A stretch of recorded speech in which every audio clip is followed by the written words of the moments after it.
Yeah, good. You? Yeah, good, thank you. Morning, Morning. Charles. Morning. You're right. What you got your mask on for? Because there's people in my salon today. The people is the mother, not people. We had the coronavirus police in this week. We had Honestly? the coronavirus police in the other day, yeah. And they came in and they were like, "Why are you not wearing masks?" And we were like, "Well, we live together because I'm living at my mum's at the moment because I'm moving house." And I said, "And we working so we don't need to because we're in a bubble." And they were like, "You have to wear masks at all times if you're in this shop." So, and they were like, So where are your masks, Richard and Chris? You can't see in. I've got the shutters down. Oh, we're all right, Gary.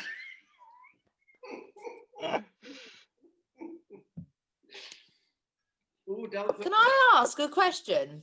Does anyone know the rules on if your staff are coming in for train? We're allowed to train our staff, aren't we, on dummy heads, apprentices? Yes.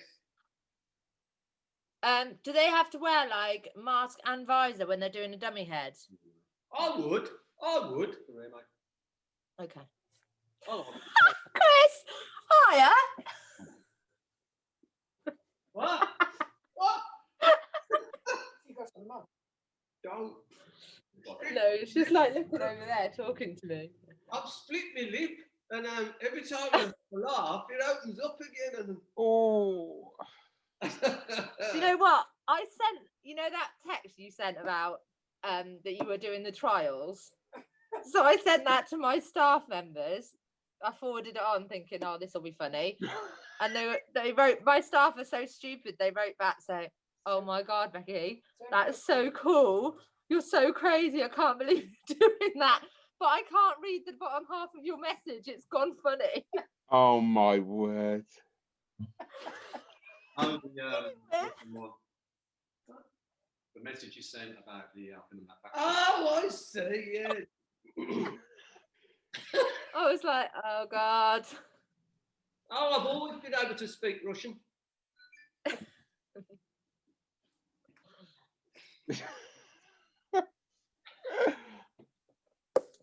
So stupid. Oh. I can't read the second half of your text. But that did make me chuckle, Chris. We just had news that Michelle can't make it, and the girls from Wales, so they're tied up at the moment. So not literally, no, but Gareth goes. Ooh. Well, you never know.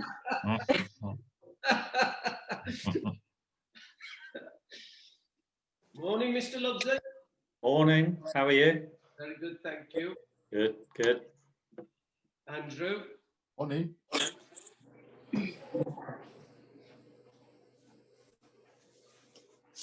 There's Jane. Yeah. Morning. Jane, good morning to you. Okay, at 3 o'clock. If there's any problems, we'll be open again on that day, which is at 3 o'clock. Making appointments. Thursday, the 3rd of December. Can I ask one more question before we start? No. Yeah, go on.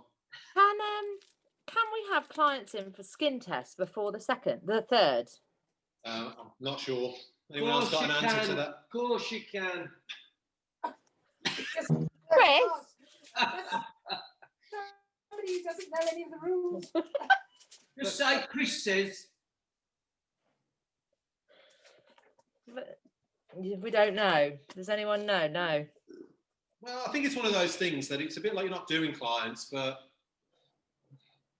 I'm honest answer is I don't know what the law is. Would I do a skin test if I was around? Probably. I would. Business, isn't it? At the end of the day. Okay. We're in survival mode. Put your mask Yeah. on. You'll be fine.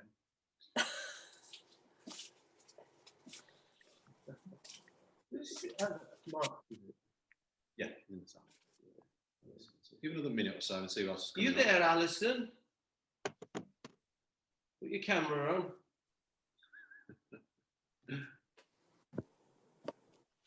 Does anybody do Zoom calls with your staff? Yes. Yeah. And do they keep their cameras off? Some of them. No, they're all laying in bed, mine. Yeah, I'm not doing them again if they are not got the camera on. I'll take them out. You gotta have your camera on.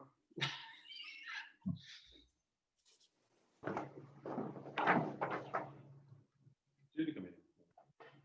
Yes, yeah, Julie will be in a minute. She's a bit late, but probably still in bed.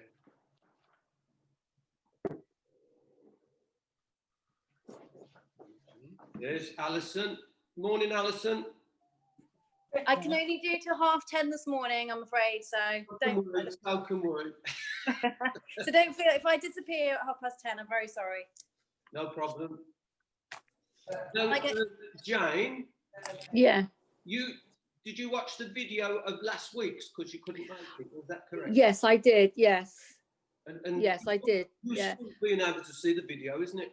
yeah. I really like the visuals as well. I don't get me wrong. When we come to the meetings, I come away really kind of, you know, sort of very positive and, you know, loads of things I want to do. But I think, you know, when your staff haven't been there, they don't feel that, do they? If that makes any sense. And then trying to get it across to them.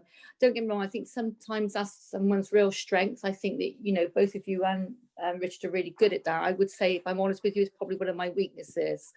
I'm just not very good at it, basically. I mean, I did a whole day going back a little while ago, and I did break it down very much with a flip chart, and that worked quite well because I could bring it back once they went off track, if that makes any sense. I could keep on bringing it back. But I think that, like you said, with the little video that you went, it was really simple but very useful, and I think it could go out to any member of staff at any level, and that's what you're looking for in the future, isn't it, really? You know, We'll talk about that a little bit later. I mean, I kind of think, like, you know, what I was going to say to you is that even though they're short clips, what I kind of, and I'm sure you're going to say, yeah, there is more, but obviously they need to understand what's in it for them and why, and from a positive point of view. And I'm sure that that's just the beginning of it, isn't it, really? Yes. And that was just an example. The others don't know what you're talking about because I didn't send it to everybody. So we'll talk about that in a moment. Okay, get started, Chris. We're going to get started because there's quite a lot for us to cover. Bye. I'm going to mute. That's what we're going to do. We're going to mute everybody just for the sake of practice. So when you do want to talk, just put your hand up. Actually, if you actually all mute yourselves for the time being, and rather than me going through it, that'd be great. Thank you.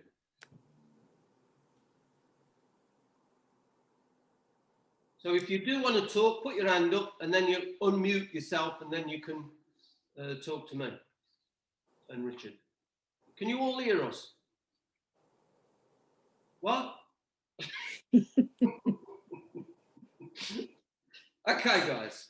So can we pull up on our screen this? Yes, okay. We're going to just share Now screen we're a going to minute. practice some things in this because we got to get good at this.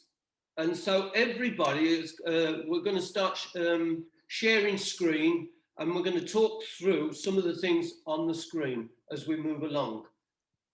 Nod if you understand me. Thank you. Thank you, Mark. Can you see that, guys? Thumbs up if you can see it. Yeah. Andrew, can you see it? Good lad.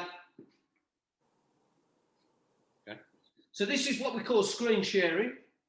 And when we do Zoom calls in the future, we'll be able to share with you stuff that we want to share with you while we're still on the Zoom call. We'll also be able to share videos and things like that. And when you have a replay of it later on, because I suggest, excuse me, I should suggest that when we do these Zoom calls in the future, I would review them because you'll pick up on a lot of information as we go on the second time more than the first time. I do that quite a lot, and the second time it's unbelievable the amount of stuff that you missed the first time. So these videos, these videos are really important to the development of our education. So Success Partners, Monday the 16th of November. As I said to Gareth earlier, these weeks are going very fast. So it doesn't seem a week since we've been with you last time. So what we covered a few weeks ago, Richard put some questions up to us. And those questions, has the current crisis changed your attitude, plans, or vision for the future? And if so, how? Now, we got, I thought those was very important questions, and this is where we need to start these questions. So I thought, bring this back, because we missed it a little bit because of the lockdown and all sorts of things that was happening. And I think that we should revisit this for a moment, just to go through it. So has the current crisis changed your attitude, plans, or vision for the future? And if so, how? Now, some of the answers that we got was, it's given me a kick up the backside. I was plodding, and this has made me realise I need to focus more. We have come close to giving up and walking away. I need better systems. I have new sense of urgency. I have limited my time left in my career. I feel vulnerable. I'm going to focus more on my team. My plans have slowed but not changed. It's hardened my attitude and made me more determined. We want to recruit and grow our team. I'm confused which model to follow, employed or self-employed. I am open to spending money on marketing. We want our team more business orientated and responsible. I've worked so hard and stressed so much. I think the future is going to be a bumpy ride. I have supported my staff and given them a new platform to succeed. I am worried about future tax changes. I worry I can't make enough profit, and I hope the government fixes self-employed issues. Everybody see that? Yeah, thumbs up if you can. Thank you very much. You can see from some of those answers that we got is the type of mindset that we have or had at that particular moment when the question was asked. And I think that as we march through now, it's a big point in making sure that we have the correct mindset to move us forward. This may be one of the most important times in the history of our businesses.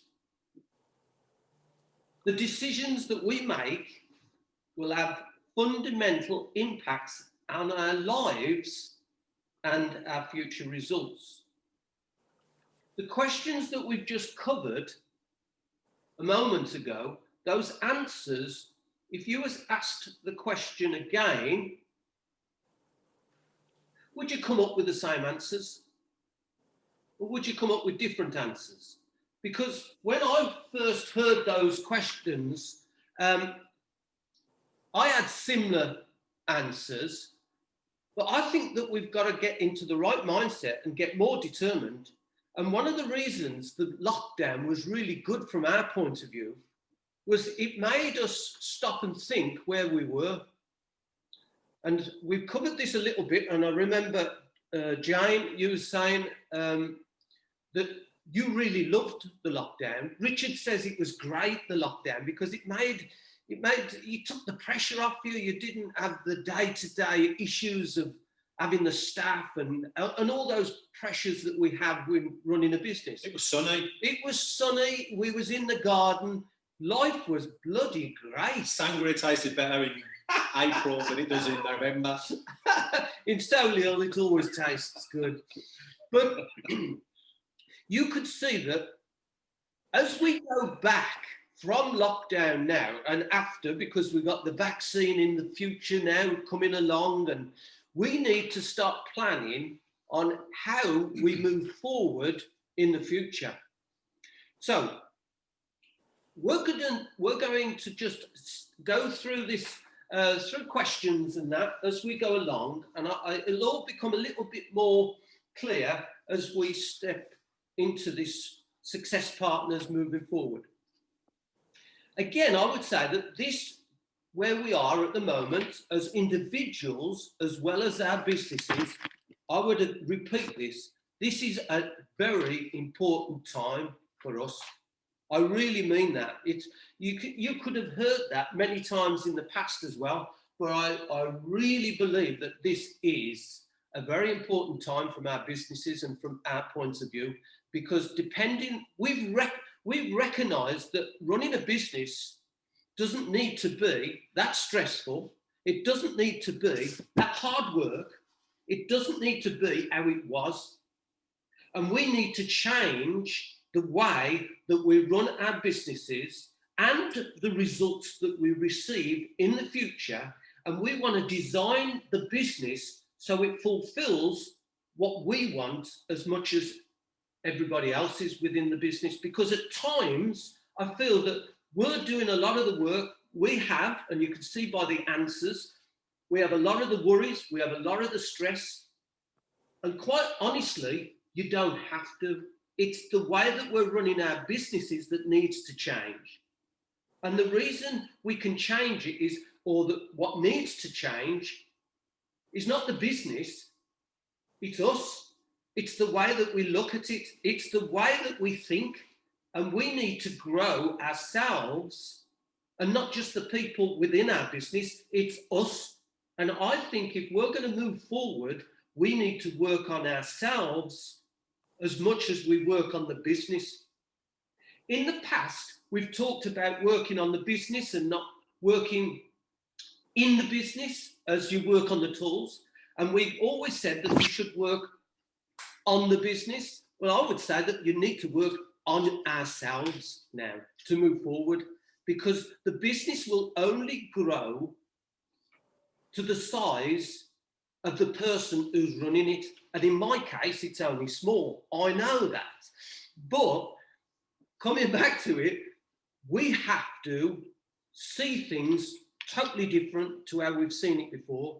And I think, again, it will become a little bit more clear as we move on. I think, just to sort of echo what Chris has said there, I think one of the things, and we actually put it into the email, which is the opportunity to, you know, it's been an emotional roller coaster. I mean, there's a terminology for it now. I think it's called Corona coaster, something like that anyway. They've even got some funky new name. But effectively, we've all gone on this emotional journey through the course of the year. And it was quite interesting, the words they were using over the last few weeks when they talked about circuit breaker and this type of language. But I think from our perspective, which is where, when Chris talks about we'll never get a better opportunity to reset, which is the word I used in the email, he's sort of saying, well, what is it? It's okay saying, well, you know, we're never going to have a better chance to do things differently and achieve different results. But I think the difference is now is related to leverage. So before, we kind of, I think, sometimes compartmentalized our business almost separate to our lives a little bit. So I've got my life and I've got my business, and we don't really mix the two. And I think the difference is, and I'm just talking personally, is how do I make my business work better for me? Because ultimately the business drives my life, my financial choices around, which gives me different, you know, options and different opportunities. So if I see the business in a negative way and in a challenging way, then I'm not going to be as committed to it. I might be committed to it, but I'm going to go in from the wrong angle, if that makes sense. So it's about sort of, that's why when we talk about this lifestyle thing now, the thing that's, you know, and each one of our salons are in different places on their kind of business journey, depending on where we are.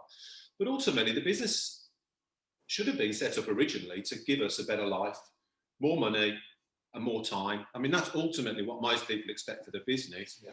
And usually sort of 10, 15 years down the road, hasn't kind of given us that, what maybe as much of that as we thought. It might have given us some more money, different, you know, maybe different house cars and whatever. But in terms of fundamentally changing how we spend our day-to-day, you know, time, it hasn't really impacted in that way. And I think sometimes now, and again, talking personally, is how do I want my life to look in the future? And how do I optimize the business that I also own to support that life? And how am I going to balance my time So that's, I think, from my point of view, it's sort of saying, well, if I'm looking at a results perspective, if you're a contributor, still a major contributor to the salon turnover, for example, then just choosing to say, well, I don't want to spend as much time in the business will have a financial impact on the business. So it sort of says, well, if I want to change that, I don't want my life to suffer, but I want more time, then how am I going to replace my income in the salon and some of the roles that I currently have in the salon, responsibilities, to allow me to have more time? Because rather than just being there less, but still concerned about what's going on there, we have to change, one, the financial situation that we have, and also the responsibilities that we have as well. So when we talk about then implementing some of the things that we've talked about previously, there should be more energy about accomplishing those things or being braver with them, because they're going to hopefully, and hopefully we've demonstrated that it's possible, hopefully that if you like, the challenge of implementing some of these things are worth it in the long term. Because sometimes what happens is we lose energy when we start to run into change, making a big change, for example, that we know ultimately could have a better result for us. But when we start to get knocked off course in the first part of the implementation, we give up and then we stay where we are. So what's going to keep us pushing through to eventually get the results that we want? So I think so often people get knocked off track so quickly as soon as we run into an initial first problem, whether that's a challenge with a team member or a client, or someone not in the salon, someone in our own personal life, changing or starting to have an influence over where we are and where we need to be going. So that's what we're talking about in terms of the opportunity now, because we're still in that emotional roller coaster now, rather than if we don't do something now and the vaccine comes in which we're talking about spring of next year, and people settle back into normal, the fear is that we end up back on the hamster wheel and then we haven't really made the changes. So it was one of those years that we kind of look back on and go, God, that was a weird year, but I'm still working, I'm still doing all the things I was doing, getting similar results, having the same emotions, the same life. Or actually, do you know what? That year changed everything for me. It was the one year that actually I was able to completely revolutionise my business, and how the life I'm living now is so much better, so much more balanced, and I'm so much happier than I was prior to lockdown. And that's really the result we want, isn't it? Absolutely. And so as nobody in the waiting. No. Oh, yeah, one now. So if we just go through this this screen, we have options. We've always got options, and take it back there again. We always have options, and our first option is to maintain what we have and the results we achieve. Now, I would say that that's quite comfortable. So if you're doing really well and the results that you've got are exactly what you want and you're happy, well, that's brilliant. I'm not saying that you've got to change if you're happy with what you've got. But it does come into the comfortable bracket. And I don't like comfortable. I like to be uncomfortable. So you could maintain what you have with the results that you already achieved. The other option is to improve on your results and commit being the key word, to growing the business. Slightly uncomfortable, because you're going to go from where you are to somewhere else. So that's always a little bit unknown. So slightly uncomfortable, but it's a commitment to growing the business. I think that's really good. That's better than the first option, because the first option is what we would call maintaining. And maintaining something is the hardest way to run a business. We don't really want to get into the mindset of maintaining. It's what we spoke about once before, where we've got a growth mindset or a fixed mindset. A fixed mindset is you're not looking to grow, you're just looking to maintain. That's difficult and dangerous. So you could commit to growing the business, which is great. Or we could take the advantage of the situation and massively alter the way that we think about the results that we're achieving, and create a future that will motivate us to work harder, but not just us, for the team as well. Because we believe the reason people lose their focus is because the reward is not big enough. And to make the reward bigger and worth fighting for is the key to this.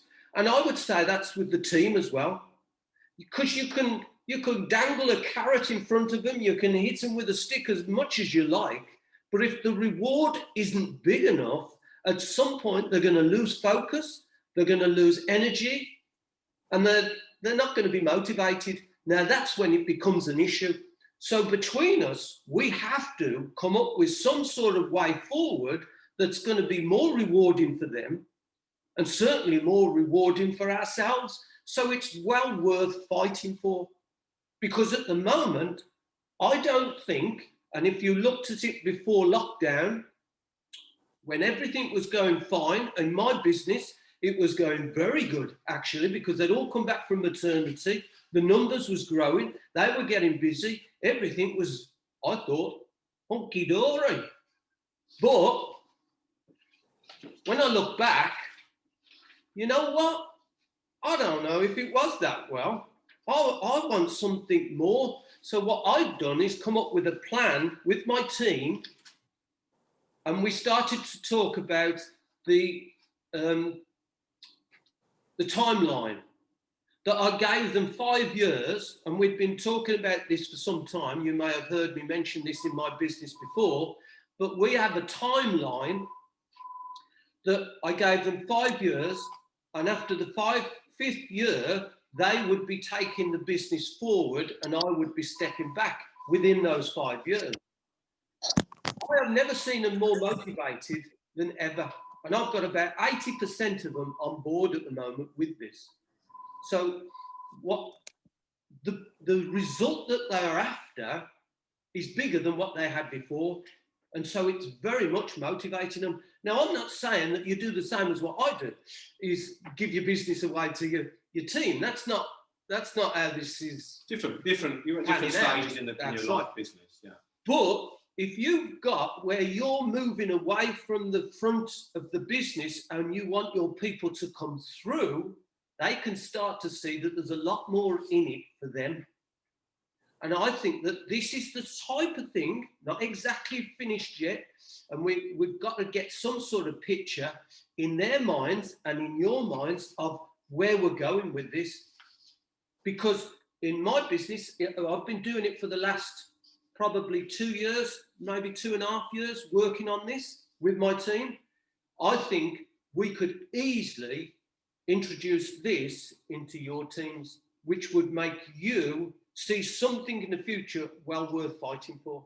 And I think it fits into many of our, it doesn't matter how old you are, it doesn't matter how long you've been working in this industry, but there are certain people who need an exit strategy out of the way that we're running our businesses as well, especially because of my age, and we have certain other people who have got that in their minds as well towards the end. We need to have a different picture as we move forward. And even if you're young, if you're starting to start your business, say you've been doing it 5 years, 6 years, 10 years, whatever, you still got to have that sort of picture in your mind that enables you to see that you're not going to be running your business in the future the way that you've been running it in the past.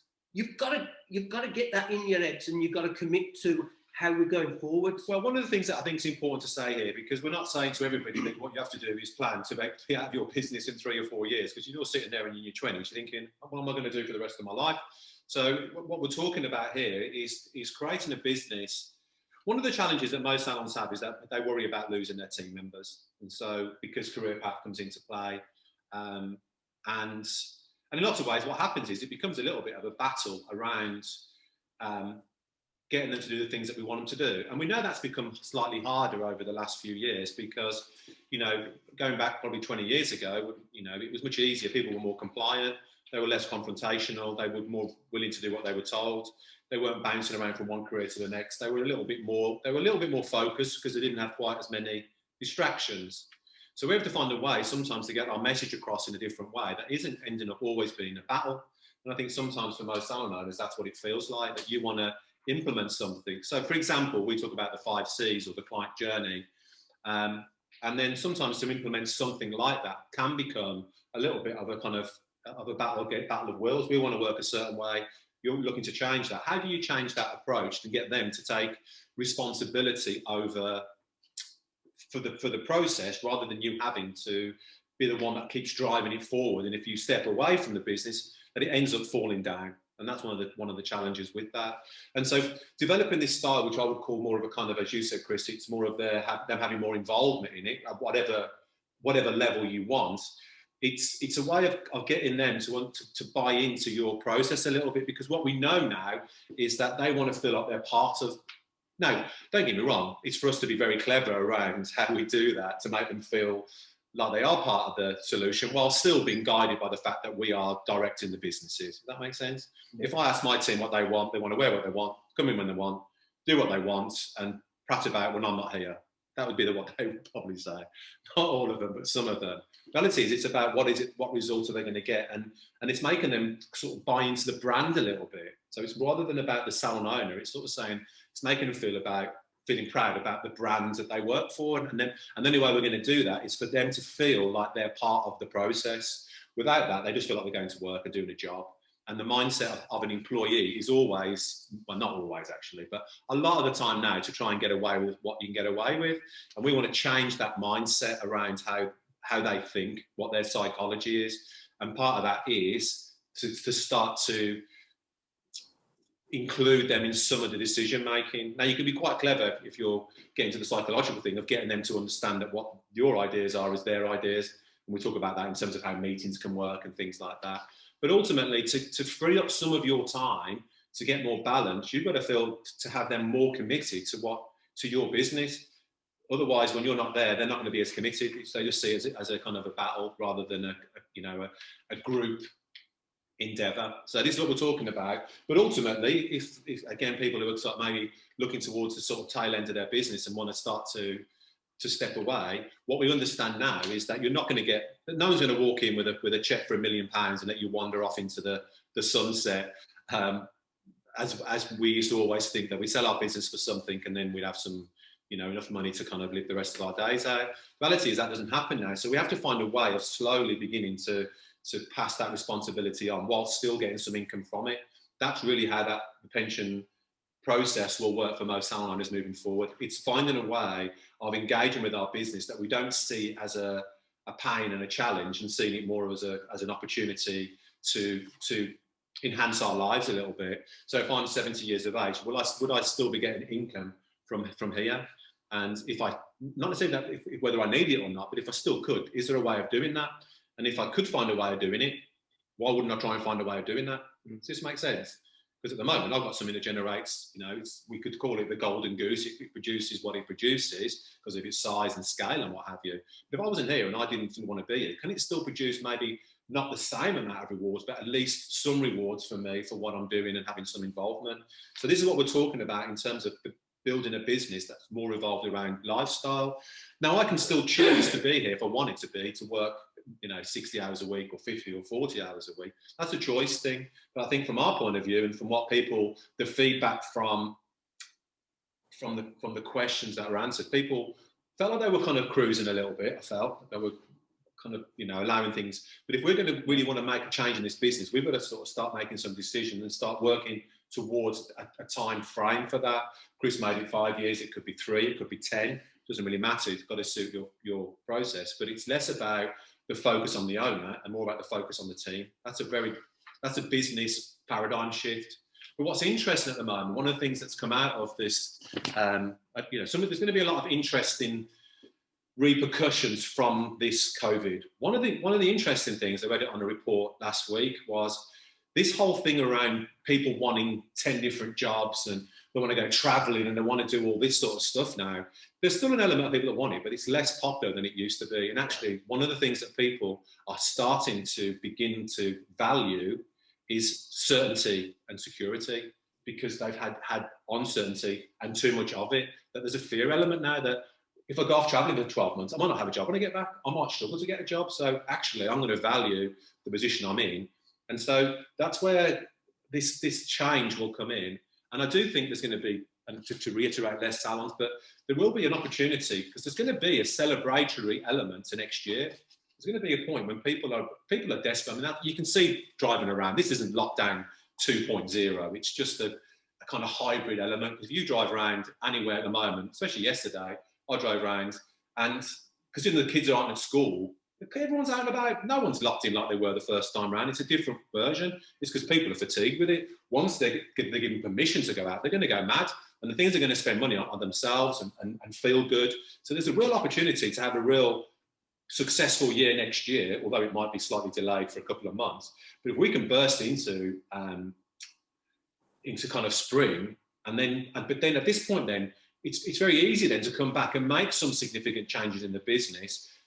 In terms of, it could be pricing, it could be hours, it could be time frames, all those different things. Because what you'll have an opportunity to do then is the clients have had their kind of natural behaviour disturbed through this year. What they're paying for their services, how often they come in. There's been a real kind of like a circuit breaker for a whole year. So you could go back and actually relaunch the business differently to what it was before it left.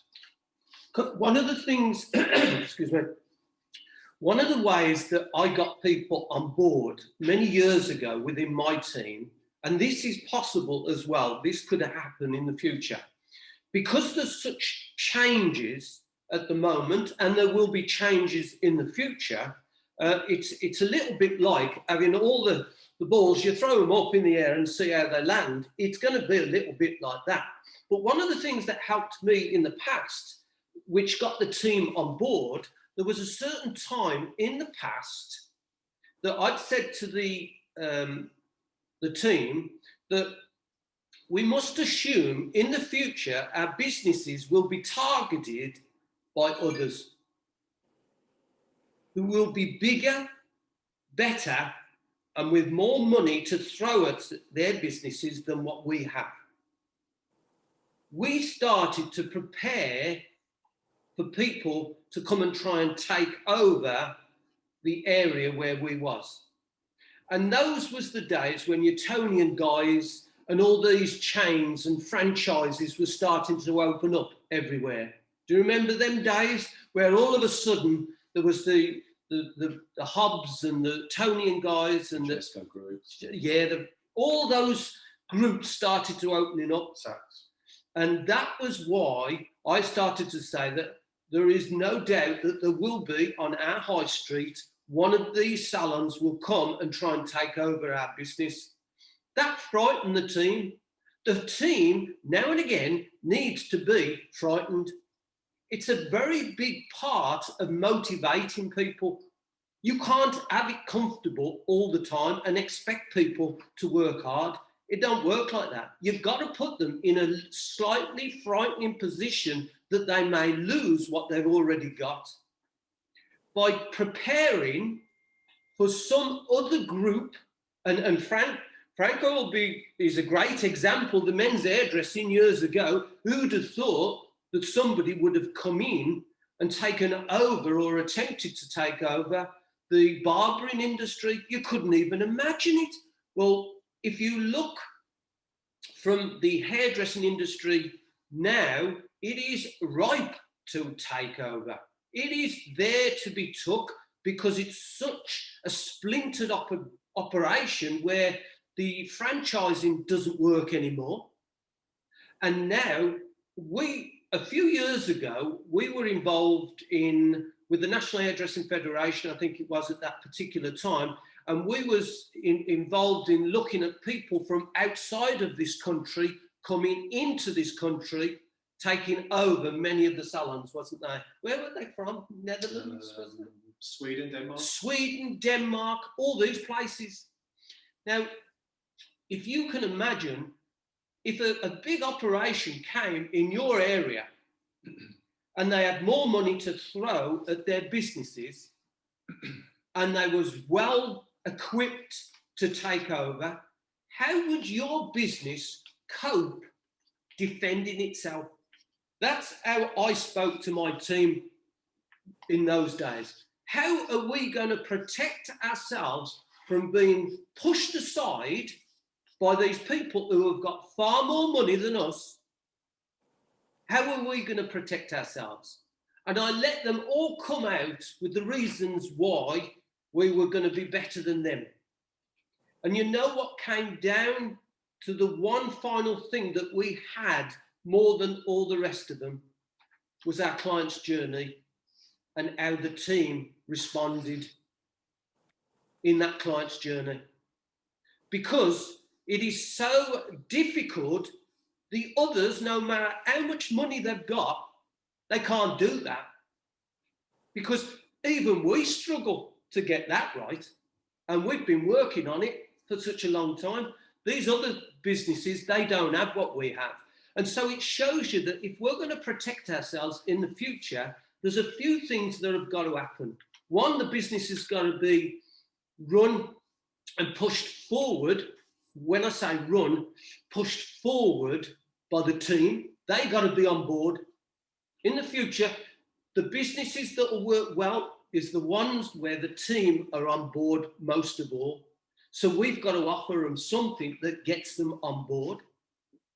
And we've got to start working on what we've had in the past through Winning Ways. And we need to start looking at it with a new eyes that we're going to take it to a totally different level.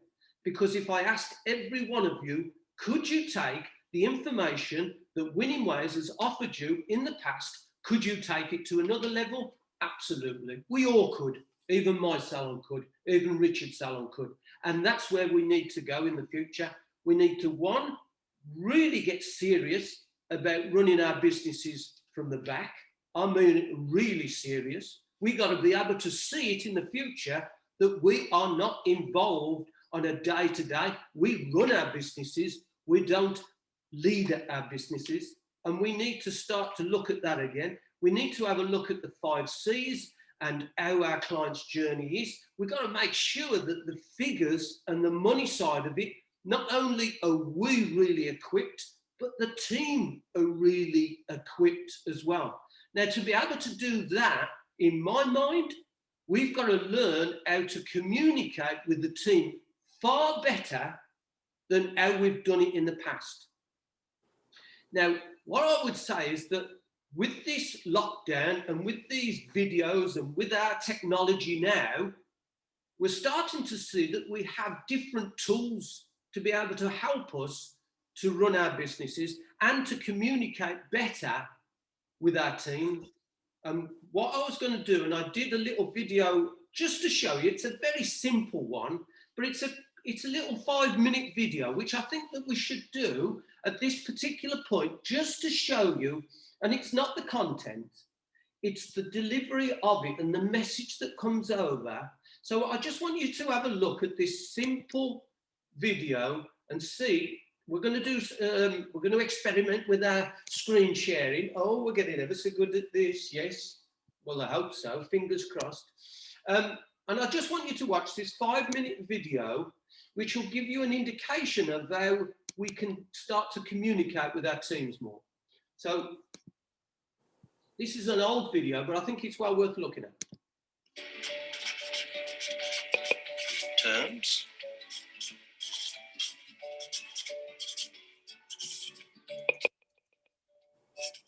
Where does all the money go?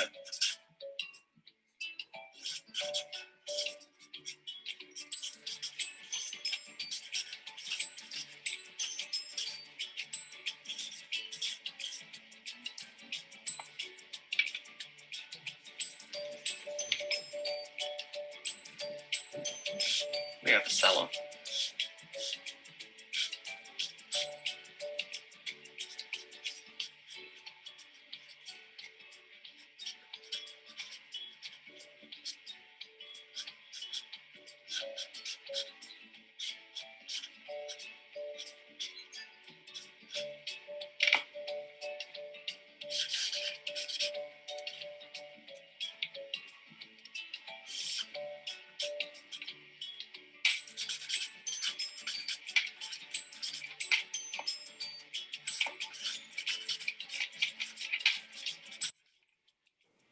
Money comes in,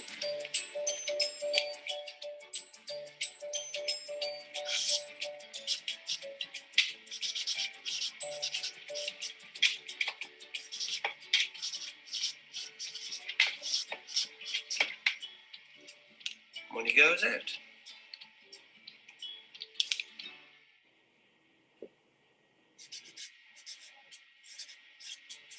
Who needs to be paid? There's the stylist. There's the support,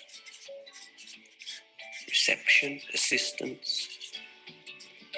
All these people make up your team. And that accounts for approximately 55%.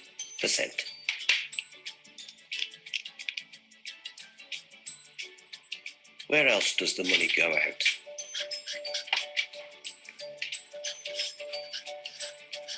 The professional products that we use. Colour, shampoo, cotton wool, foils, styling products. All of these account for between 8 and 10%.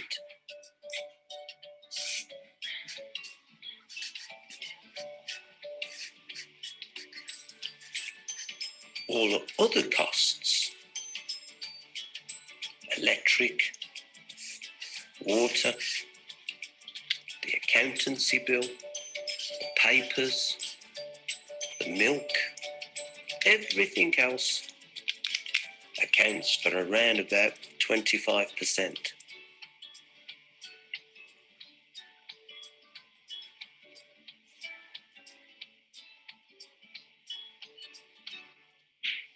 And that leaves around about 10% profit.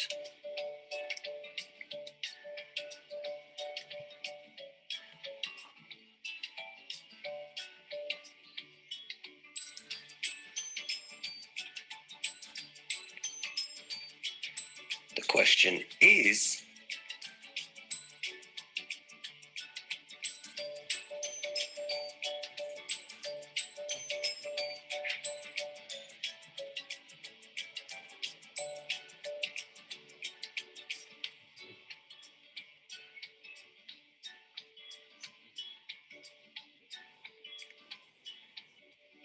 is 10% worth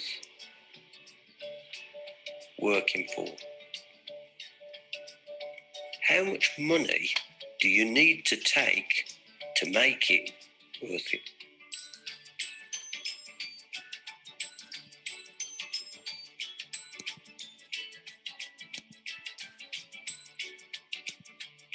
Are you with us? Thumbs up if you're still with us. Yeah, well done. Did you all see that? Was it okay? Because we can't see it as well from our point. Yeah, yeah. It is a simple way of communicating with your team, but although it's simple, it's very important from the point of fact that it's not you saying it. We as salon owners need to be backed up because we're on our own. And honestly, when you lead from the front, you are very much them and us. And we need to get this them and us closed up, and it needs to be educating our people better than what we've done it in the past, because they need to push this through. There are many, many ways that we can communicate and educate our people better than what we've done in the past. And I think what this lockdown has done is allowed us with technology to start to look at things a little bit different, and that you can communicate, like we're communicating with you, but we haven't had to travel. We haven't had to book hotels or go anywhere or get all meet in one place. You can communicate and educate people from the comfort of your own salon or your home. And this is the way that things will go forward as well. That content on that particular video was something I did many years ago, I think it was, probably 2 years ago. But it's as important today as it was then. And if we just talked about the content, it's a great question. Is 10% a big enough reward to work hard for? The question is, 10% of what? Now, Sorry, go on. what's quite interesting about this in terms of the exercise of that, and this is where sometimes we need to get into understanding the key figures. Very often, salon owners will say, well, I earn more than that because we're contributing to the overall income ourselves, for example. So in other words, the drawings and what money we take from the business is more than that. But if you weren't on the salon floor and your income wasn't there, that 10% has to be big enough for you to draw off that 10% rather than the money yourself. Does this make sense? The 10% we're talking about is the money that's left over when you pay the team, potentially even paid yourself if you're not there, if you can do that. But generally the profit is the money that's left over that you can pay yourself from. And this is what we're talking about in terms of understanding it as an end goal. As Chris said, 10% of what? So some of the statistics, and again, which we've covered previously, and these are old statistics, and I think but they're still relevant. I was going through them the other day because we're doing some other work, but it was something like 2/3 of salons in the UK still turn over less than £100,000 a year. I mean, 2/3 less than 100 grand a year. I think it's whatever the percentage, whatever the numbers are. I've got them somewhere. I should have brought them up. They're still staggering in reality that most salons don't make enough money. Because if you turn over, and I think it was something like 93% will turn over less than 250,000. So it means that the vast majority of salons out there are generating, if 10% is all that most salons make, that's 25 grand a year. Now, if 25 grand a year is the salary for the salon owner, is that going to be enough? Well, what we know now and where the numbers have started to change is actually, if you're a stylist now operating and you're being paid minimum wage, you're going to earn more than 25 grand a year as a stylist in a salon on minimum wage, aren't you, if you're doing a normal week? But the rewards, this is what we're talking about, the rewards for running a business now, because we know that the personal allowances are taken away. We know that corporation tax is definitely going to go up next year. We know that, we're not going to get this 25, this £1,000 employee in January, all this sort of stuff. So we're planning for the long term, which is why that's so important. That size is important and turnover is relevant because everything is getting squeezed, and that's why the plan is so important. So I don't want to skip over the information on that brief video that Chris did the other day, because actually, if your team saw that, would that be new to them? Would that be new information to your people if they saw that for the first time or not? Has that been shared with them? Hands up if you've shared that information with your teams. Yeah, so you share that. So good. So from that point of view, but if that came from us as opposed to you, so what we're talking about here is us having more involvement with teaching the teams rather than being reliant on the message being translated through you, because the teams will always have an element of, and we can't help it. It's a bit like very often Chris will do one of my meetings, because if I deliver the meeting, there's always a hint of what my agenda is. Does that make sense? Mm. I'm always going to kind of frame it slightly, as much as I'm trying to be neutral about it. I will always probably tend to get a little bit of a pointing of the stuff that we're working on. Someone else delivers it. The message is so much clearer because there's no agenda with it, and then we can use that to discuss something. This is what we're talking about in terms of helping communicate with the teams. It sort of says sometimes there needs to be a program of team meetings that take the team through a certain journey, that get them on board with you and takes away that suspicion of, well, and then it gives you a chance to say, well, we only turn over, let's say £300,000. Well, 30 grand, you're earning that. I mean, most of my stylists are earning more than that. It puts things in a little bit of balance and it gets them on board with you. It takes away all the assumptions that you're earning all the money and they're earning nothing. Does this make sense? It's the first element in building trust with our teams, is breaking down all the beliefs they have around bosses and employees, because there's a huge amount of beliefs in the general public that bosses are bad, employees are good, and bosses are always trying to screw the employee. Does that make sense? That's the general feeling around how employment's worked. We've got to change that and say, actually, I'm not earning any more or much more than you for doing all the extra work that I'm doing. It starts to break, that doesn't happen overnight, but it starts to break down some of those beliefs to start the journey of saying, so actually, will they be more willing to help engage with you and take some of the pressure off you? And will they be more inclined to embrace some of the changes that you want to make that will improve the salon? Not just them, but the salon as well. Slowly, it starts to change that narrative that, that it's you versus them versus you, and getting them on board with a sort of long-term plan. So if you've got a salon, for example, that's turning over £400,000, what difference would it make to the business to go to £500,000? It's a 10 grand. It's not £100. It's not £100,000 increase in terms of profit, because the 100 grand most of it goes out in expenses anyway. A 100 grand turnover increase in turnover is only really a 10 grand increase in turnover in terms of value to the salon. Does this make sense? It gets the conversation changed from, you know, that all seems like big number money, but the reality is, if we're only making 10%, it's only 10 grand, and 10 grand might pay for the air conditioning. It might help to pay for a few trips. It'll start to do certain things, but that's when we start to talk about a transparency with the team. This is what we're talking about here. Not just that everyone knows what everyone else is earning and the figures are up. It's deeper than that. It says this is what this business is actually making, or at the moment it's not making anything. So the message to my team at the moment is this year is going to be a damage limitation year, isn't it? I mean, this latest lockdown has been a shocker, to be fair. It hasn't been enjoyable because we're making contributions to the employer national insurance this time. We weren't last time. We're making contributions to the pensions, which we weren't making last time. So this isn't a freebie anymore. This like it was last. Yeah, we had a few costs last time, like rents and things if you haven't negotiated that. But all the employee costs were covered. They've squeezed this in, and they've hidden and also in the bad news, they've hidden away this grand that we were going to get that's couldn't really gone.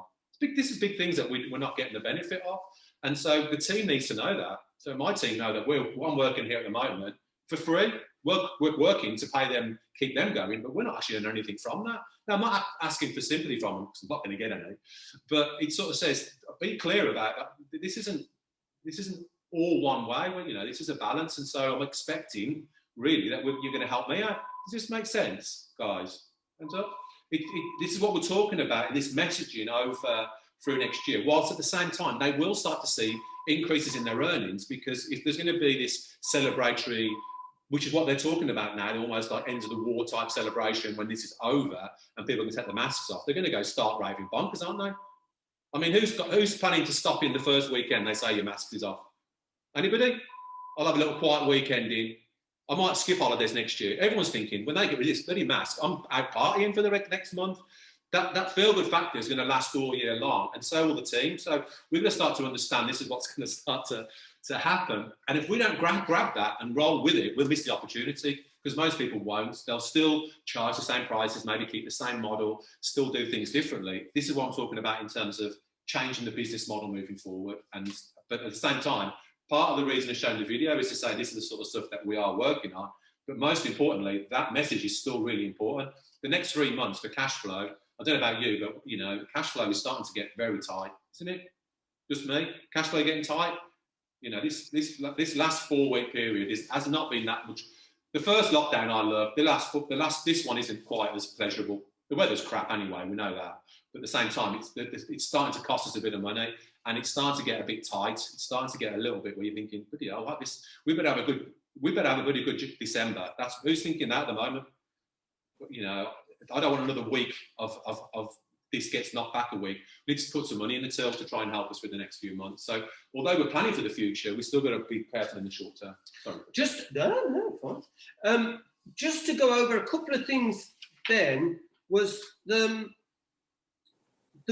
when we work on the floor, the business, and your goal needs to be, if you work on the floor, then your goal for the business needs to be that it doesn't rely on your income. Too many salons rely on the income of the salon owner who is working on the salon floor. That is not how it works.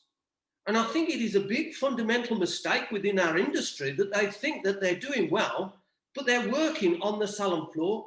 I'm not saying that you can't work on the salon floor, but what I am saying is that that income that you produce cannot be part of what makes the business survive. No. It's the bonus. If you want to work on the salon floor certain days, that's great, because it's a nice little bonus because you have the ability to earn a good amount of money. We know that. But the business you can't subsidize the business needs to stand on its own 2 feet.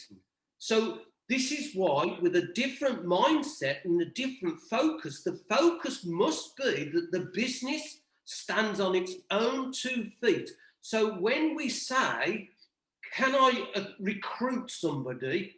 you have that in your mind, that I have to design a business that can generate enough income to survive without my input to that income. One of the first goals I had when it was what we learned probably 365 all those years ago, when someone said to me that your first goal, if you're a business stylist working on the salon floor, is get to the point where the money you take for the salon, you take for yourself.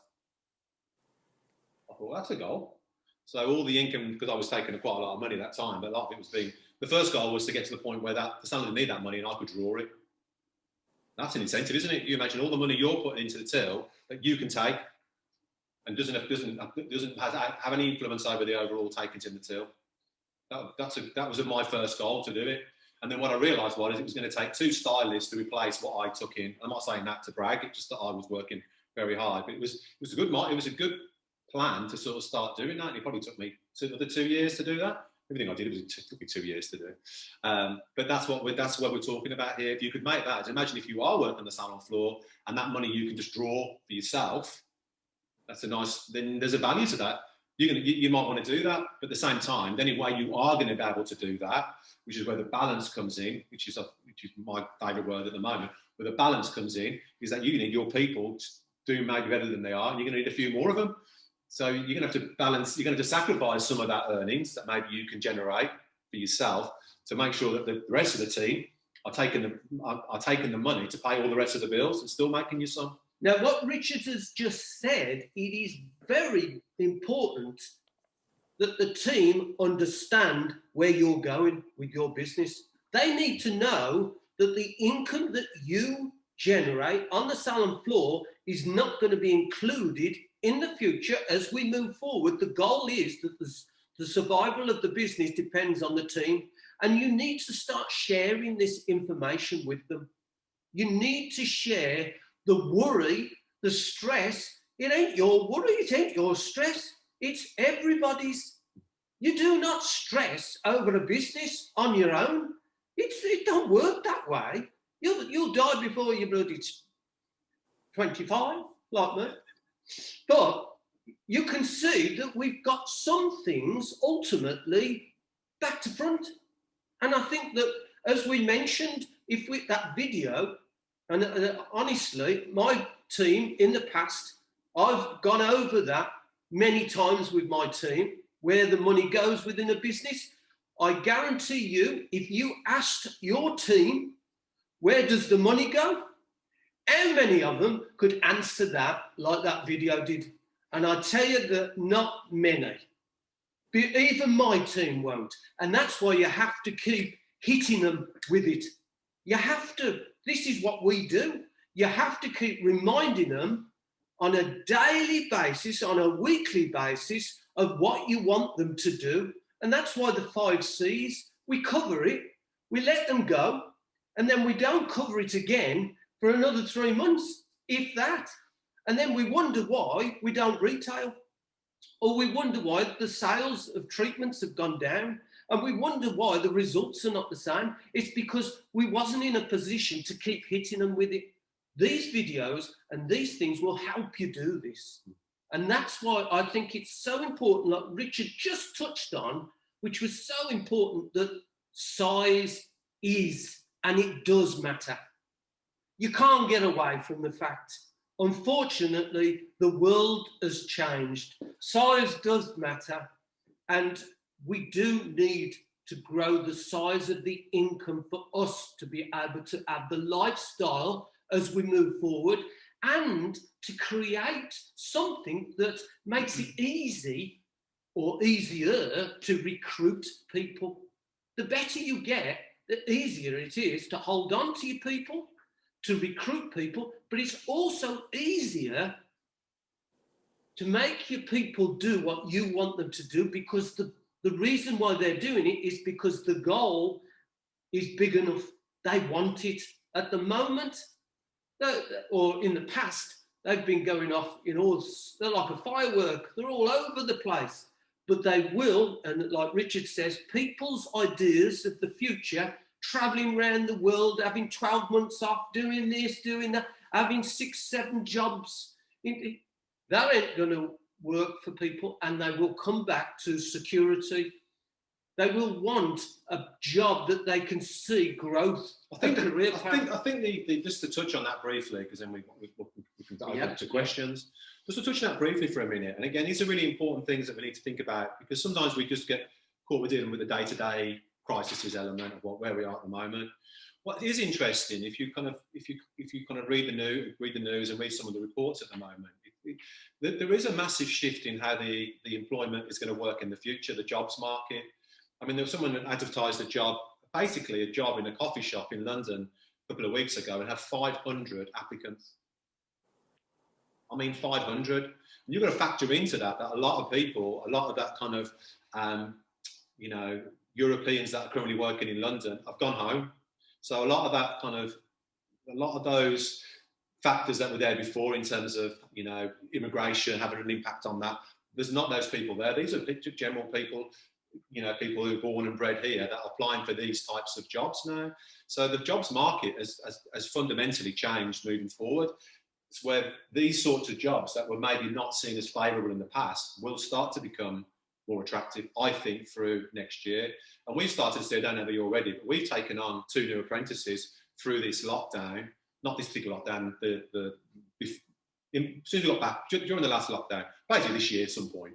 And their quality is better than they were previously. There is a shift that I think we're not seeing yet, but there will be a shift that I think coming in the future that's making me anyway a little bit more optimistic about how the industry and some of the people that we contract in it. I think we've been through our most challenging time around people and trying to manage people and trying to meet their needs and all of those things, where we've been almost, I feel, dealing with the spoiled child syndrome. Does that make sense? That's what it's felt like to me. You're just dealing with spoiled children. I'm not doing that, and you fight it. But I think that's beginning to change, where there will be an appreciation of what we're doing. But the key to that will be an inclusive kind of involvement from them. We have to find a way of getting them engaged with the business, not necessarily making the key decisions, but at least involved with the decisions you're making and the importance of why they're important to them and this business and the overall picture. Does this make sense, guys? It makes it quite optimistic. Don't get me wrong. We have got a few, bumping months ahead. We have. This mass thing isn't going to happen until the change isn't going to really happen until next spring, I think, at the earliest. We've got to get ourselves through winter, and cash flow is still going to be unbelievably important for businesses over that time. But I think when we start to come into spring next year, I think you're going to see things a little bit different. But I really don't want to miss the opportunity of this year when I sat there, during April and May, where I'm in the garden thinking, I'm not going back to how I was working before. I'm not going to do that. Does this make sense? But even in the few weeks that we were back open again, it's so easy to fall back onto that, get back on that hamster wheel, isn't it? You know what I mean? How quickly we fall back onto it. We go back into old habits because it's how we did. And yet I promised myself I wouldn't do it. I've got to start thinking about changing some of my daily habits, booking some time out and putting some physical, time barriers in the way moving forward that forces me to stay on track with what it is that I want to do in the future. I can't just rely on my own self-discipline. I need someone to protect me against me. I will sabotage my own success. And the only way to do that is to put those kind of time barriers or opportunities and create sort of almost roadblocks in the future that force me to keep me on track moving forward for the salon that I want, the time that I want, the choices that I want, and the sort of how I want to feel about the business moving forward, because I don't want to feel about the business moving forward how it's felt moving back. Well, when we say about change as well, and it ain't going to happen in 5 minutes. But if you've got the mindset and the vision and you're looking ahead to a sort of picture what you want, like I said on the last Zoom meeting, is that what you focus on, you move towards. So if you're moving towards a business that can look after itself financially, that has to be a step forward. Now, Winning Ways is in my opinion, probably going to take off a little bit in the next few years. Next few weeks, Chris. Yeah, weeks, years, whatever. But it is going to get bigger, better. It's going to be wider. A lot more people are going to get involved in it.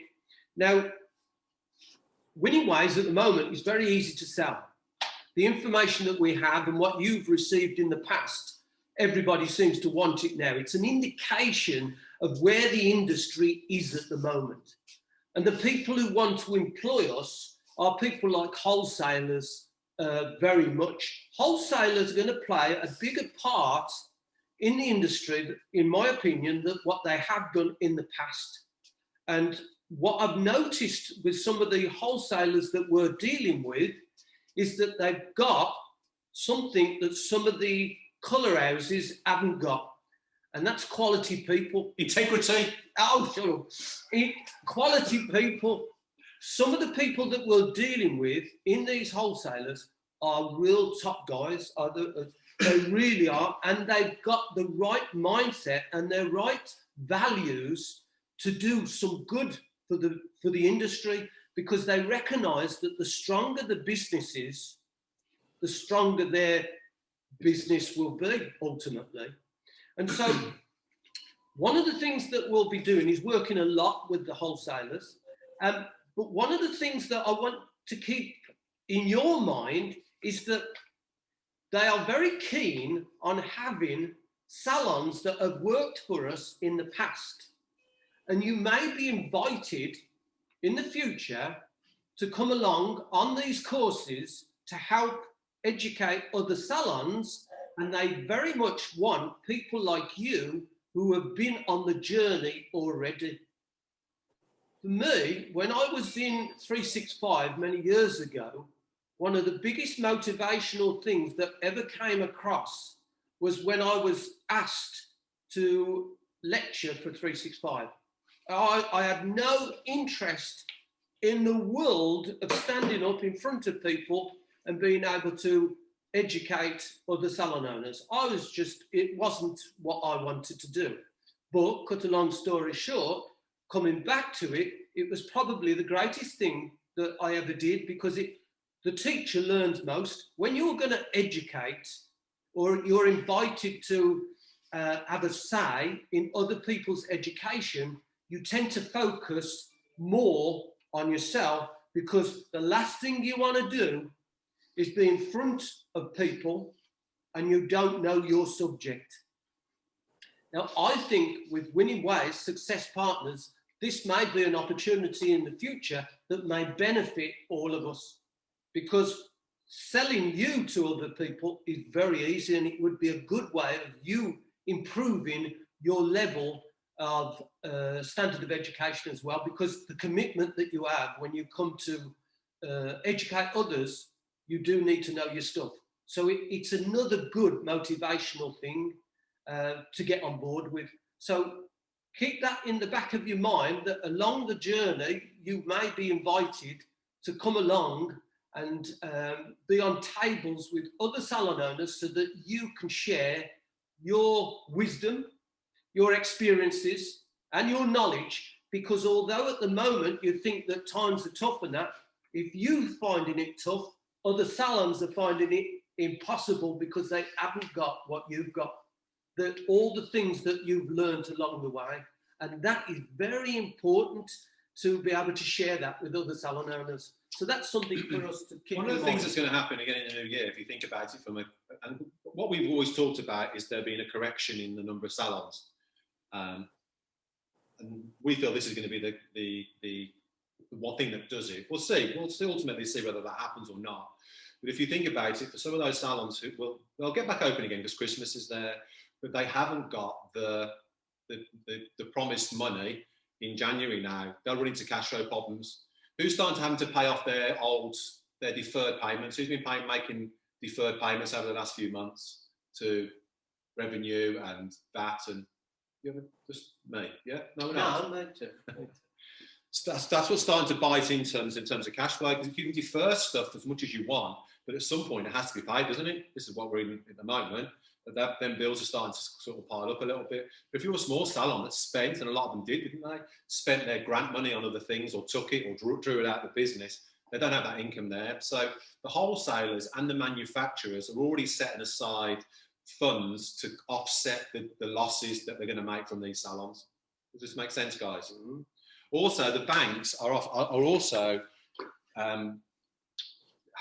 making available funds that they know are going to be, because I know this, my sister works for a bank and brother-in-law is a senior banker, and he said, we're already prepared for the people that have taken the bounce back loans, taken the money, and we won't see that money. Those businesses will be bumped in the new year.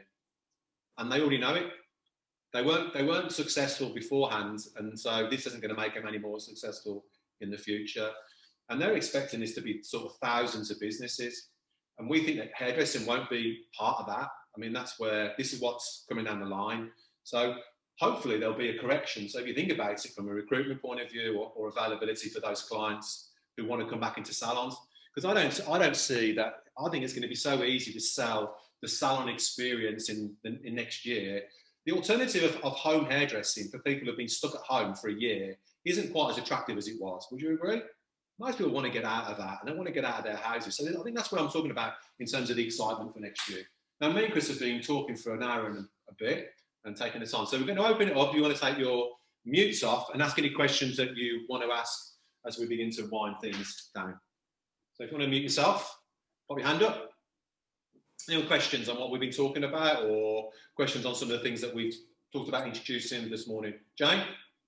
So how soon are we going to be able to have access to the extra, like the sort of team videos and things that you're doing, like, you know, the little ones that you did this morning? Are they going to come sort of early part of next year, or? We're working at the moment to answer the question. We've been doing I'll show you what we've been doing over the last few weeks and the last lockdown to give you an idea. So, see that?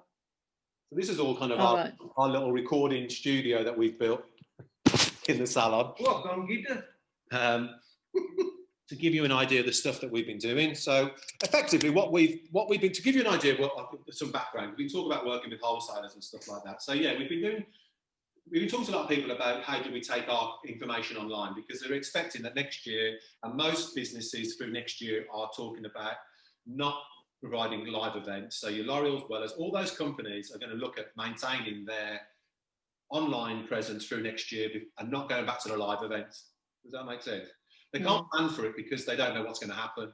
So the vaccines come up, so they're having to plan for online, and that's what we've done as well. So a lot of the courses that we're going to run for the wholesalers will be run online, similar to this, done in a slightly different way. But effectively, what we're doing at the moment, we're also then working with a marketing guy where we're going to have Winning Ways will be an online learning resource, so an education learning resource that other people globally.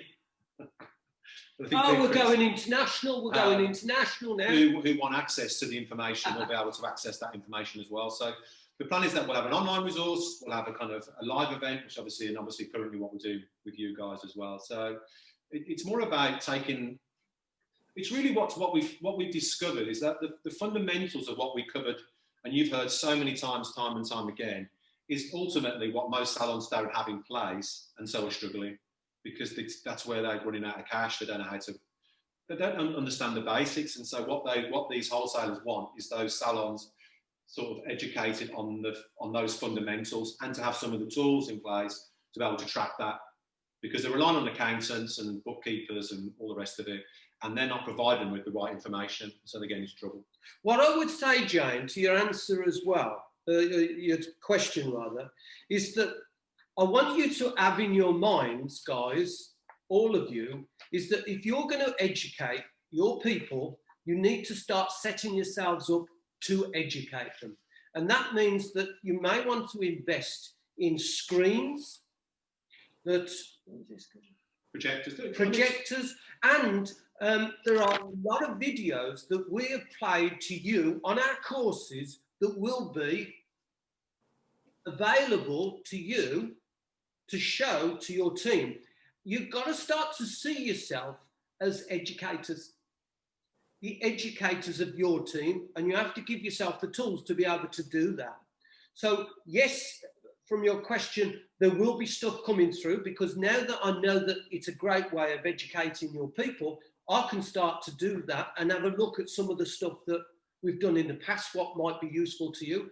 But it opens up so many opportunities for us to educate our people in a shorter time than what we've done in the past, even from apprentices.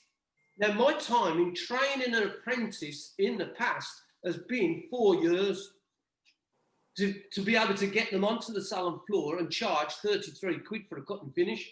You know, as an apprentice, as a graduate, I think that this will enable us to shorten that time back down to your 3 years. Because, and other people less than that, because when you educate on these type of things, it allows them to focus and not get distracted like all the things that are happening in the salon. When you're trying to train someone, you can do theory and they can watch it and learn by it anytime they like. They can have it at home, they can have it in the salon, they can have it upstairs in the office, but they can watch it in their own time as much as anything, and they can watch it and watch it again so it goes in. And also, most importantly, it's how this is the technology that they're used to. Yeah. This is alien for us. So we're actually we're kind of technology refugees. So we're having to kind of get on the old inflatable across the internet and find this technology, because we don't know it. We're having to learn it. This is their world. That screen is what they've been brought up on. So this isn't a challenge for them. This is actually probably a better way of getting to them, because they're not used to doing where you're sitting down with them or doing a one-to-one with them. That's difficult for them.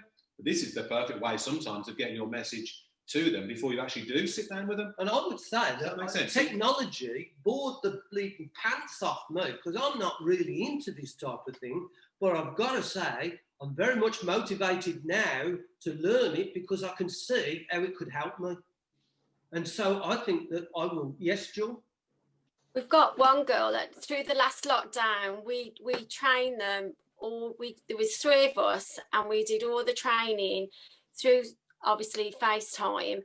And she's only been with us 15 months. And obviously last exam's been put back, but her attitude is amazing. And I said to her, list your priorities, and she said, I want to be on the salon floor in 6 months. Like, she's so hungry. And I think for me the biggest thing is attitude that has made a huge difference, because I've done all the winning ways with her. They were trained with one of the Weller mentors as well. She's phenomenal, and that's literally because of the time I had in lockdown. Do you remember some time ago we were talking about millennials and what a pain in the bloody arse they all were, and how difficult they were to manage, and that?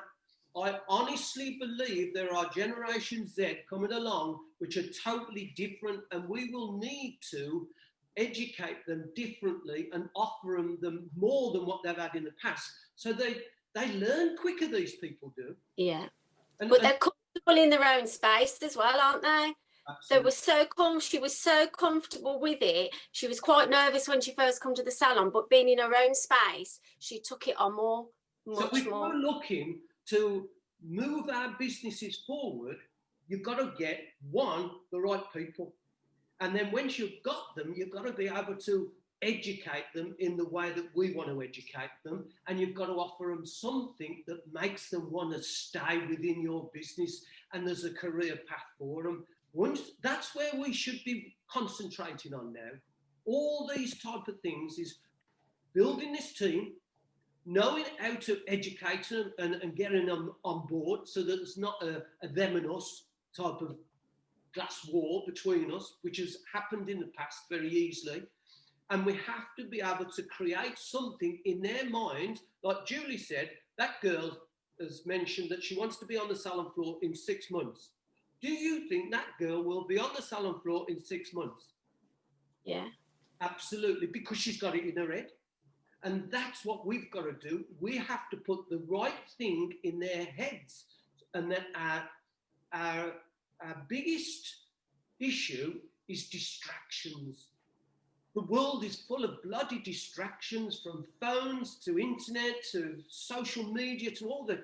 And we need to get something really big so it starts to focus their mind. And together, I think it's possible. But we've got to do it differently to what we've had before. We've got to, instead of pushing them away, we've got to bring the right ones in. And that would be somebody, as a great example of, we've got to bring that person in. And that person has almost got to show us what to do, because us old ones are no bloody good. Oh, that could be me. Jewel, yeah. It's interesting because we haven't got the space in the salon, because we've gone from 11 sections to 5.5 really. We're looking to do another 6 section. That we carried on doing this because we haven't actually had a seat in the salon to do the training.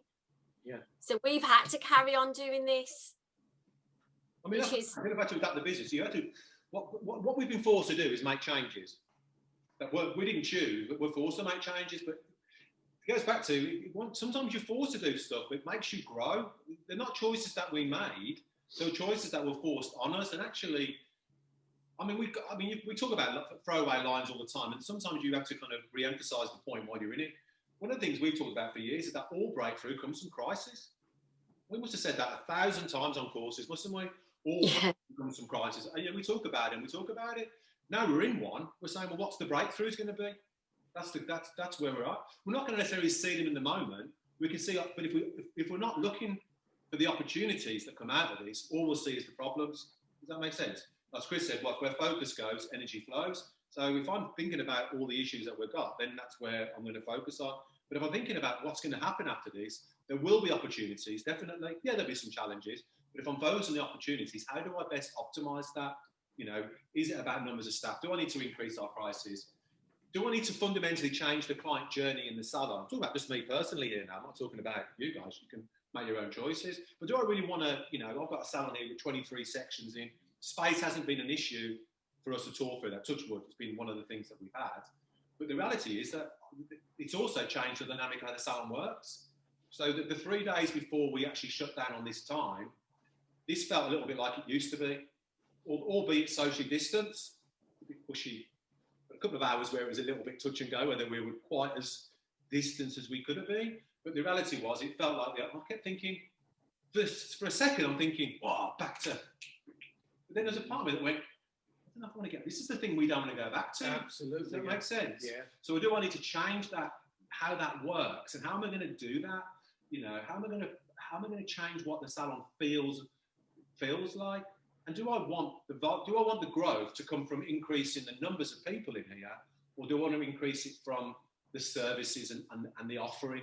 It's a choice, but they're ultimately, from a salon perspective, they're the only two options you've got. Do I increase the numbers of stylists and clients, or do I take the number of stylists and clients and make more money from them by offering them something different that no one else is offering in terms of the journey? So, for example, when we can't improve our coffee's great, the salon environment, it is what it is, but do I change it into more of a lifestyle type place that clients want to come and work in here if they're working from home, so rather than working from home?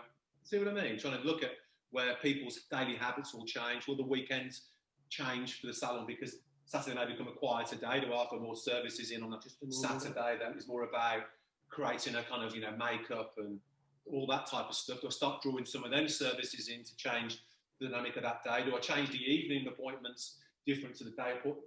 It's how do I lifestyle the business and have almost that it feels different at different times for different clients? That's what I'm looking at, because I don't really want to take 23 sections and fill them full of clients, because then I need 18 stylists to do it. I need support, and then the place just goes back into craziness. For me personally, I've been there, done that a lot. That's been my career almost. It's not what I want moving forward because I've been there. But if I'm going to keep the same income, I have to be able to generate the same money. So this is where my thought, I haven't got an answer to it yet. I don't, and I'm going to get some of it right and some of it wrong. But at least I'm looking for those opportunities as opposed to waiting for the masks to come off, the vaccines to kick in, and then going back to the old model. I don't want the old model. Even though it worked, it still worked, but there's a lot of effort that went into that. So what I would say, guys, if there's any other questions, anybody got any other questions? You happy? Yeah. Yeah, Andrew? Not so much a question, just to make everyone aware that, thanks for today, guys. I really enjoyed it. Thank you for that. With regards to business interruption insurance, I don't know if you guys were aware that the appeal case starts this morning in London at the Supreme Court. and it's likely to last for about 3 to 4 days. And obviously, we did win the case back in September.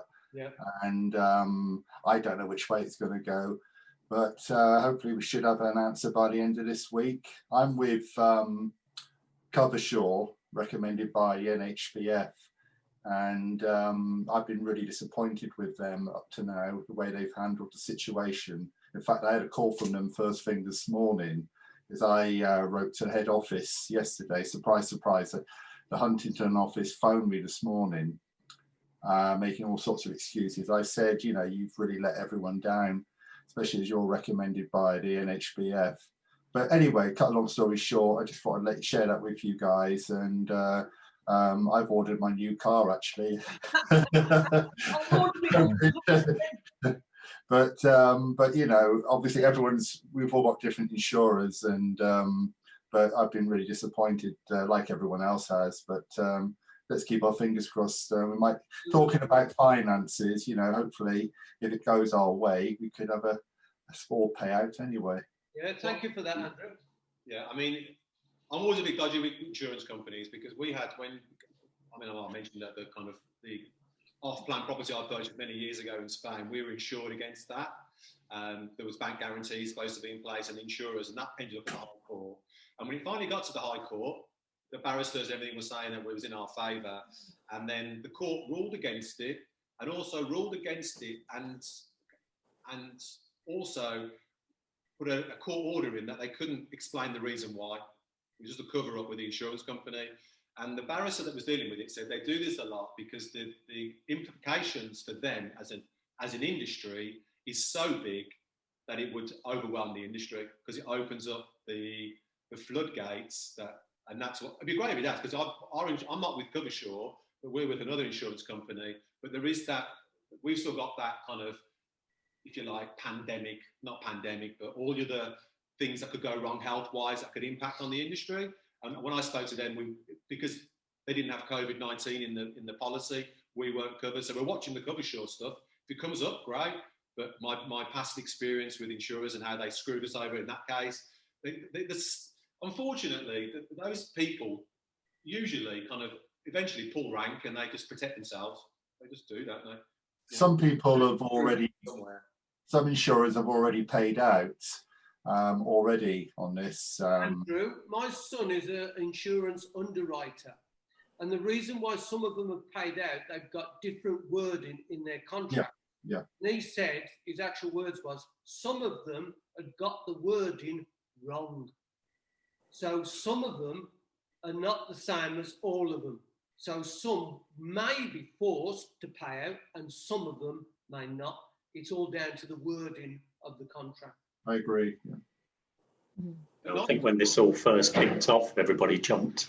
We went straight to our insurance policies and was straight on the phone to the brokers and got the same answer. Oh, well, no, that's not covered because they didn't know about it. So, well, surely that's the point of having insurance, isn't it? To cover things unexpectedly. I think, the biggest thing for us has been this kind of £1,000. I mean, we weren't reliant on that, but we were looking forward to it. And that was pulled. It's a bit like, right, it kind of made us focus a little bit more, going, if it's not already in your bank, Richard, don't expect it. Work on what you know you can put into it. And if anything else comes, it's a nice little Brucey bonus. So whether that's the insurance paying out or whether it's government coming up with something else that's retaining people after furlough. But the reality is, at the moment, that money hasn't come. If I relied on it, I'm up shit creek, excuse my language. It's more about now thinking, right, well, what am I going to take? It's thinking about what we're going to take in December, and we were going to run our offers through January. We pull the offers now because I think lots of clients won't be able to get in December. So that I think there'll be a kind of follow on through into the first 2 weeks in January, because it's less about Christmas now, because they'll be trying to have clients back into that habit. So I think we'll have a peak, to be honest, up to Christmas, 3 weeks, and I don't think we'll have a drop. I think it'll be a steady and off coming down as we move towards kind of February time. And really, for us, it's about planning for almost like a salon relaunch. What I want to do is take the opportunity that when there's a kind of messaging around, you don't have to wear the masks. It'll be gradual. I get that, but in terms of the salon, they can take the visors off and masks, and it's more about that. then the clients, we want to be prepared for that. And then it's about how we take the 5 C's, which is what we're going to work on for the once we get into January. How would we adapt the 5 C's for a different model? You know, and we can start to trial that a little bit in terms of that kind of visit for the client. You know, what can we improve? What would we bring back? What's been missing? And start to look at that. So that's where our planning eventually turns into the work we're going to do with the teams and how we message, you know, how we engage with the teams over the next few weeks, really. But when we get back, but Christmas will just be head down, because it'll be crazy when we get back, won't it? Let's face it. The Christmas period, who's already fully booked for the weeks we're back? Yeah. So this is what I'm saying. You can't really do a lot with the team when they're in that mode. It's just getting through the day, making sure they're fed, watered, and we're keeping everything working. So it's the planning has to be as we begin to come out of that. Almost like the second time we went back after the first lockdown, the first 5 or 6 weeks were really busy. Then it went quieter for us anyway. It's the time when that starts to kick in that we need to start working on the build up to the sort of what we're calling like a spring relaunch, summer relaunch, which I think is when that will start to kick in a little bit. So it's just taking the time at the moment when you've got that to think about what it is that you want. But this vision, guys, and I can't emphasize this enough, has to be based on what is it you want. This is one I don't want to lose sight on this. It's not just about what the business wants. It's how does it fit into what you want from your salon? You know, it needs to be built around that. How do you want your life to look? How much time do you want to spend in your salon? How much money do you need, or how much money do you want? What would you buy with it? What does your life look like? If you can really visualize that and make that so real, you'll do whatever it takes to get to that point. Once you can visualize it, you go, well, this is what I want. I'm happy to do this. I quite like that part of it. I enjoy that. So I'm happy to keep all that. I need to know that it's whatever way you visualize your business supporting your life moving forward. And then once you've got that really clear in your mind, everything else will fall into place because of that. If you made that vision strong enough, you can visualize it. But as the weeks go on, we'll be trying to help you with that vision. Yeah. It's one of those things that I struggled big time with this. At the very start, they was always talking about a vision for your business. And I hadn't got a clue what I was trying to visualize, because sometimes you don't know what you can visualize. So we'll be helping with that vision for the business as we move forward. But Richard will send you the recording of today, because I think it's well worth going over it again, because there's a lot of information in today's and it's well worth going over again. Thank you all for attending. A great attendance again. This is for you all. Enjoy the rest of the day, and look forward to seeing you next week, same time. I don't know. I might be busy. I might have a medical thing to sort myself out. Anyway, keep safe, and I'll see you next week.